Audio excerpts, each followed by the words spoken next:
I know a lot of people have done videos like this, and they always talk about the most important things for you to know when you start riding. And to be honest with you, the most important thing for you to learn when you first starting out is how to stop the bike. You can take off, and that's great. You can get going. You can get going up to 25. The bike feels stable, especially when you have some speed. But if you don't know how to stop the bike,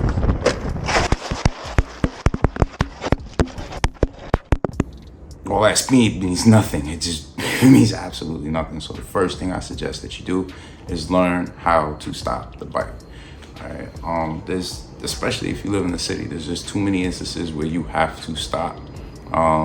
Swerving and things like that are always come into play, but knowing that you can stop the bike at any given point in time that you want, at what speed you're going, is what's going to really give you confidence in the things that you need to do next on that bike. When you know that you can stop it, your confidence will grow. If you're still wondering on whether or not you can stop the bike, or you feel uncomfortable stopping it, then you're only asking for it at the end of the day. Oh shit.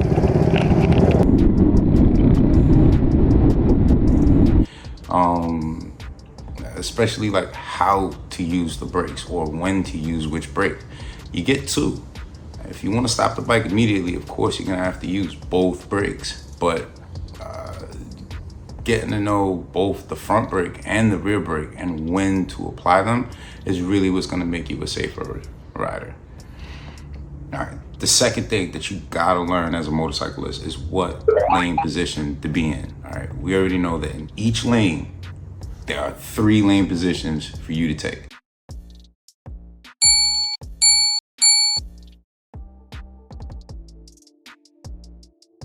So if you know that you have to travel in a lane position that you are better seen by the cars, that's what's going to benefit you the most. Because if the cars are aware of you, that means you're safer. If the cars are less aware of you, you're in more danger. Like, you're already in danger. You're invisible. You're a ghost out there. You're tiny, you're insignificant, and people barely see you. So knowing to stay in a proper lane position to see as far as you can see at all times, and also to be seen by as many highway users as possible, or anybody that you're sharing the road with. There's too many instances where you see people get into crashes where, they're in the far left lane and they're hugging that wall, LP1 or lane position 1, and there might be an SUV behind them or a tall truck behind them, and the middle lane is kind of going. You might get that one car that wants to speed really, really fast in that middle lane, and they think that there's a gap in front of that truck that's behind you, and then you get it? There goes that car merging right in fast as hell, right on you, and now you really don't have any way out.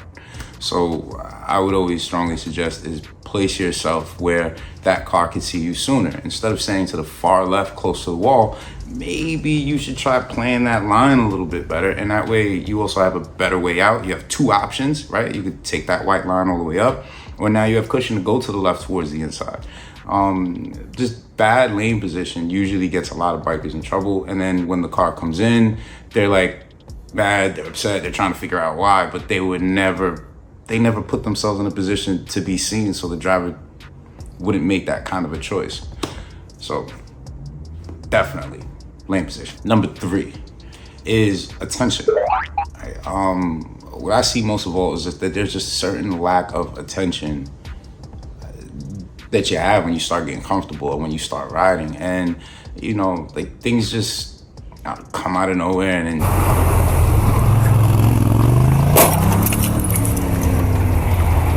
there you go looking at it. And then by the time you look straight again, you have to remember that you're going to be a lot closer to whatever it is that was in front of you when you looked away.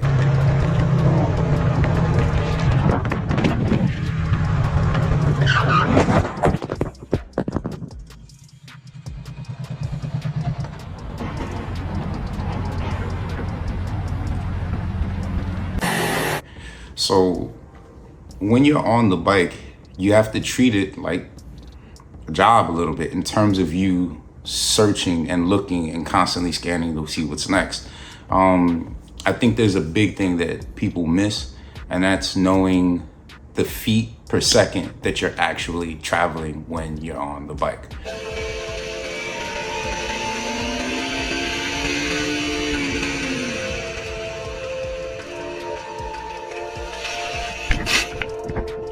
All right, so if you're traveling at 65 miles an hour, just know that if you times any mile per hour that you are traveling and you times it by 1.5, you will get the feet per second that you are traveling. So if I take 65 miles an hour, I times it by 1.5, I'm gonna get like 97 something, all right? So 97 feet per second you are traveling like 100 feet per second.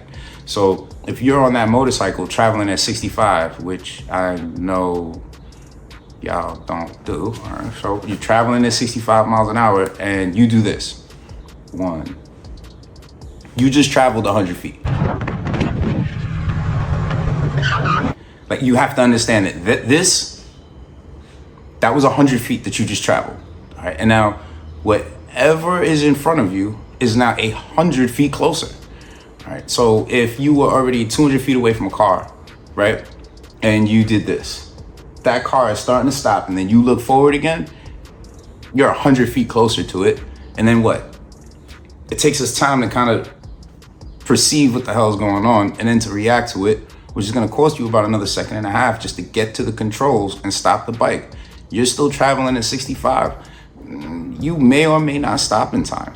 And that's the truth of the matter. So best thing I could ever tell you to do is please be more aware. A lot of the situations we get ourselves into is because we're not paying attention. There's a lack of attention. And that's speaking from experience. A lot of the crashes I got myself into or go downs was because of just a lack of attention.